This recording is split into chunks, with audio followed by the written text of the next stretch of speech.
Ahora sí, llegamos al final de esta serie de videos dedicados a la independencia de las 13 colonias inglesas. En esta ocasión vamos a ver cómo reaccionaron los colonos frente a las medidas que le impuso la corona inglesa después de la Guerra de los 7 años. También vamos a ver la creación de los congresos continentales, esta especie de gobiernos clandestinos y autónomos. Por supuesto, analizaremos algunos fragmentos de la Declaración de Independencia en donde es visible el conflicto entre los derechos naturales de estos futuros ciudadanos y el derecho divino del rey. Pero lo más sabroso del video es que vamos a observar una interpretación totalmente distinta a la tradicional, totalmente distinta a la oficial, en donde vamos a ver las verdaderas causas que llevaron a los colonos de Norteamérica a plantear la independencia respecto a Inglaterra. Yo soy Martín, acompáñame.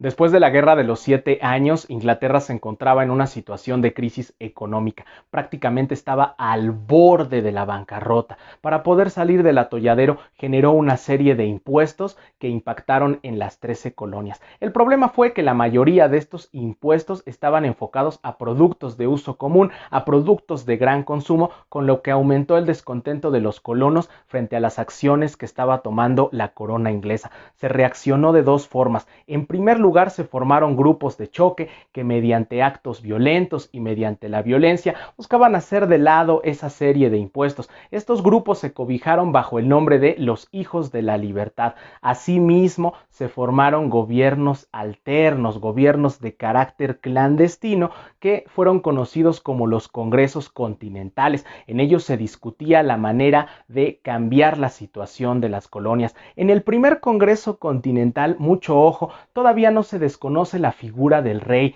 todavía hay lealtad hacia la figura del rey Jorge III, a quien se desconoce es al Parlamento, se le acusa de la falta de representación.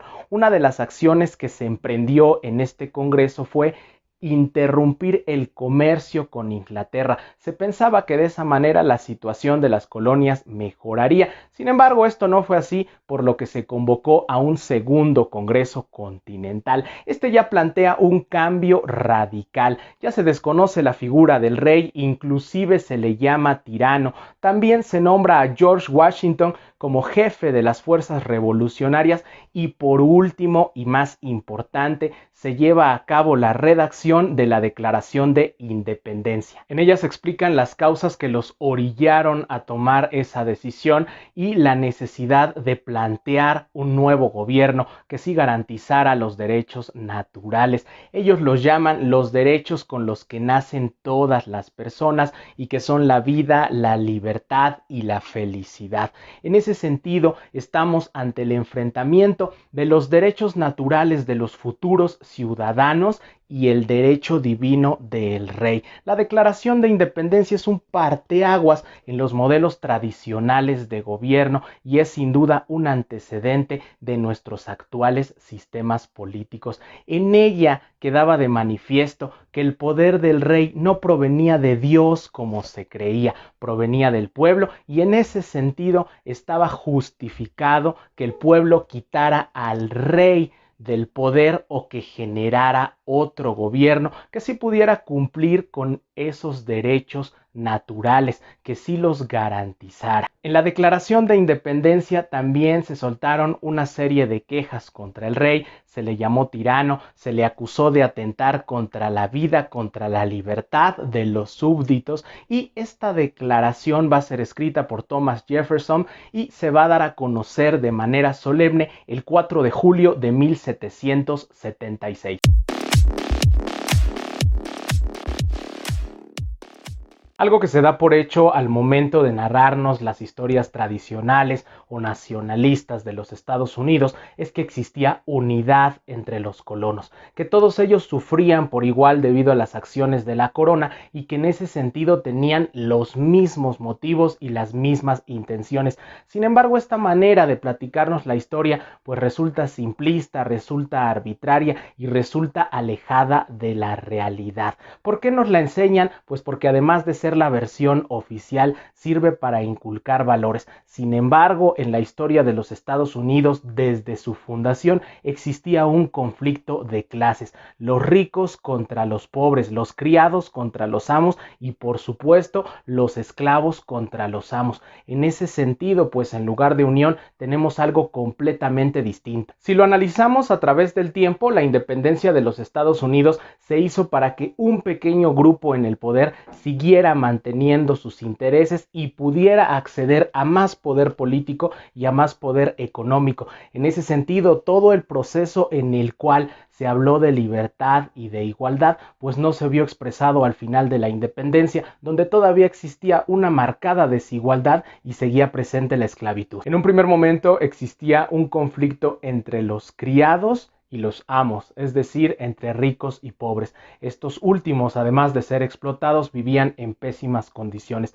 Tenemos que aclarar que muchos de ellos no quisieron en un principio venir a América. ¿Por qué estaban aquí? Algunos habían sido secuestrados, otros por el exilio forzado y muchos más trataban de huir de la pobreza de sus propios países. Además de los azotes y de los latigazos, los amos ponían especial énfasis en cuidar la vida sexual de sus criadas. Se cuidaba que no tuvieran relaciones sexuales, se cuidaba que no se casaran, porque un embarazo podía significar una pérdida de carácter económico.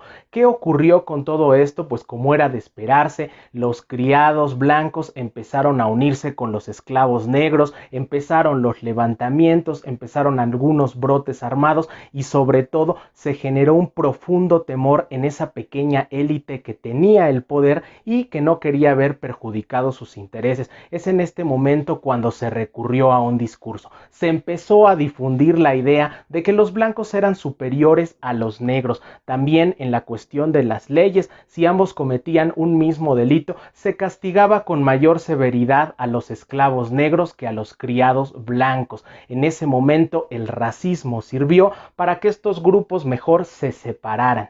Pero la inconformidad continuaba presente. La élite norteamericana no estaba dispuesta a perder su poder, a que se vieran dañados sus intereses. Por el contrario, quería arrebatarle el poder a la élite británica. Fue en ese momento en el que se les ocurrió una grandísima idea: enfocar todo ese odio, toda esa ira que tenían las clases bajas, que tenían los pobres, y direccionarla a Inglaterra. En ese momento se utilizaron las ideas. Se empezó a difundir en panfletos, se empezó a decir en algunas reuniones que la situación de pobreza, que la situación que se vivía en las 13 colonias se debía única y exclusivamente a las medidas que estaba tomando la corona inglesa. El panfleto de Tom Paine, Sentido Común, hablaba de cómo había que rebelarse hacia el derecho divino. También enlistaba todos los beneficios que se obtendrían si se independizaban. Poco a poco se fue creando la revolución, se fue creando esta idea de igualdad.